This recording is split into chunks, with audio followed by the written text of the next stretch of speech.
Today I'm going to show you how I lit my Halloween display for 2023. This video is about the lighting and electrical component of my display. I will show you a step-by-step process on how I lit my yard and how you can light yours for a spectacular display. So join me for this awesome tutorial.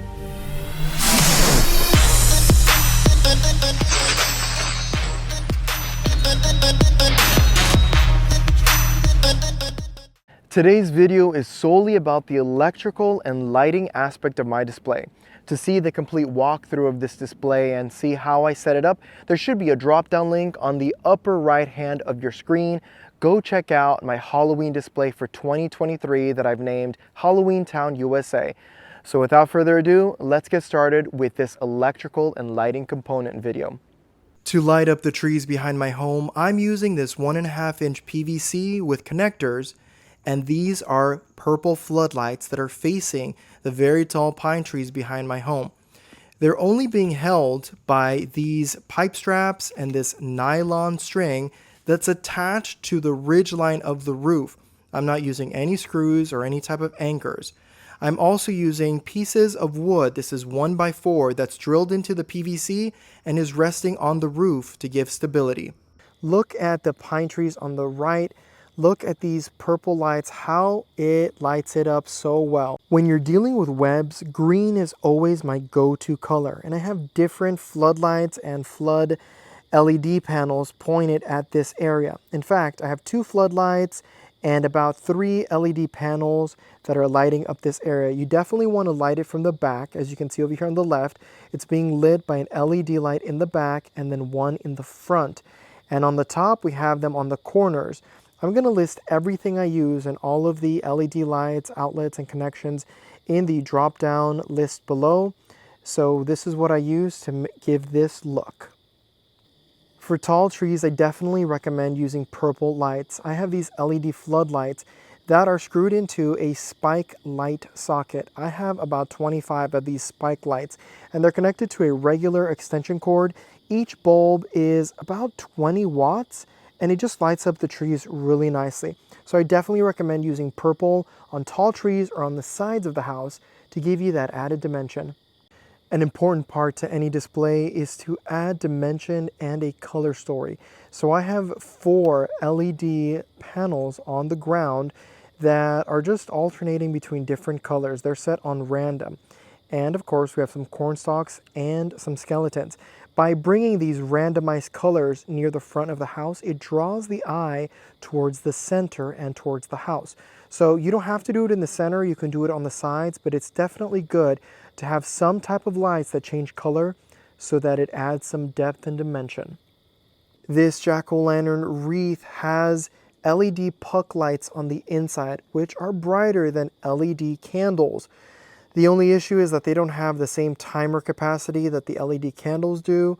I believe the LED candles can stay on for up to 6 hours and they'll turn off by themselves. These, I believe, only have about 1 hour worth of timer in them. So you have to manually turn them on and off all the time, which can be really annoying, but it's really bright and I love how it looks. And we just put the little hockey puck looking LED lights on the inside, and we have a little remote control where we can turn them off. For any sign that you have that you want to stand out, you need to use fluorescent paint. So I used green fluorescent spray paint, and right down here we have a 100-watt black light. Actually, no, I think that's a 150-watt black light. We brought the big guns for this one. But it lights it up so nicely, and from far away this glows. So I used insulation foam board to carve out these letters, and I stuck them with some glue to the boards in the back, and we just put this light about 5 feet away from it and it'll illuminate it so good. Black lights are your friends. If you're going to have something like corn stalks, definitely use green or purple. I think the green color looks awesome. We have 2 floodlights and 2 LED panels that are lighting up this section. And it's also lighting up the tree right in the back. So I think it just really looks good. You want the greens in the background to draw the eye towards them. For the haunted pumpkin patch, there's 2 different type of lights we're using. These pumpkins right here are all LED candles we made a hole in the bottom of these foam pumpkins and put LED candles inside. But these pumpkins over here on the straw are actually LED candelabra light bulbs. We used a lamp replacement cord on the inside of each of them, and we used a flame effect bulb on the bigger jack-o'-lanterns and just a regular candelabra LED bulb on the smaller ones, which gives off a ton of light. You can see them over here as well. It gives off so much more light. The issue is that now you have to connect it to an extension cord, while these on the bottom are just battery operated. These battery operated ones will probably last me about 3 weeks. So normally in about 3 weeks, I have to change out the batteries with fresh ones, but it still gives a really nice eerie glow. So either way works fine. This one is easier, low maintenance, but this one is much brighter, except for the fact that you have to get like 20 cords for all of this. I have modified all of my store-bought jack-o'-lanterns because the lights that come with them are too dim. So here's an example of a jack-o'-lantern from Home Depot. This came with a regular LED bulb that was super dim, but what did I do? I just removed the bottom and then I added my own light. These are LED light bulbs. They're super bright, and this is a lamp cord, a lamp replacement cord. We put them in there. I put a screw on the top to hold it in place. I think you can see it just like that. And then we leave it like this, and it's super bright. I do it to all of them. That's why you need a lot of extension cords and connectors in order to give you that super bright, glowy effect. For items that you want to stand out and be a focal point, we're using individual spotlights. These are about 10 to 15 watt spotlights that are rated for outdoor use. They're actually landscape lighting, and we don't put any colors on these type of displays. We just want the focus to be on them. So normally I'll put one, and as you can see, there's another one in the back that's lighting up the pumpkin spider right there. And that just brings the eye to the details, and we don't want some harsh color on it. We just want a soft white.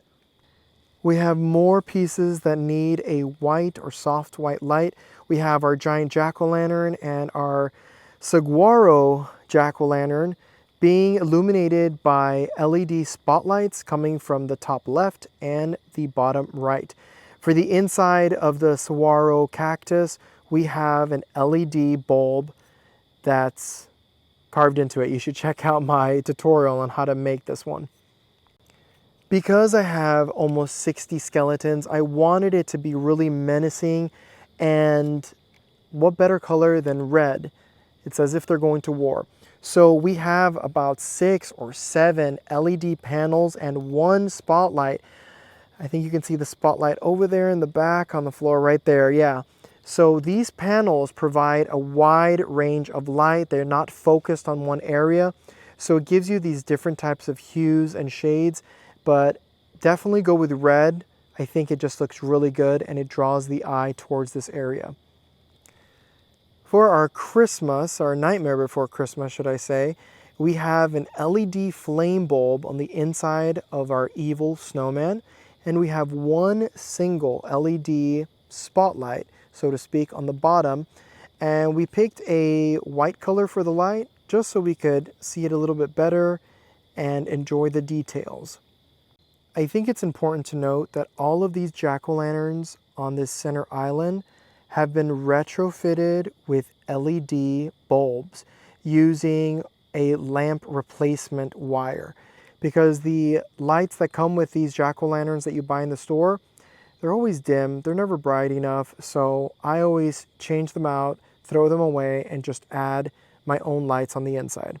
For the archway, we're just using orange LED lights that we looped up and down over this PVC archway that we've made. These are about 100 feet long. They have about 300 LED lights, and they actually come in about 6 different settings, blinking, flashing, a bunch of different ones. So I like that you can change that up.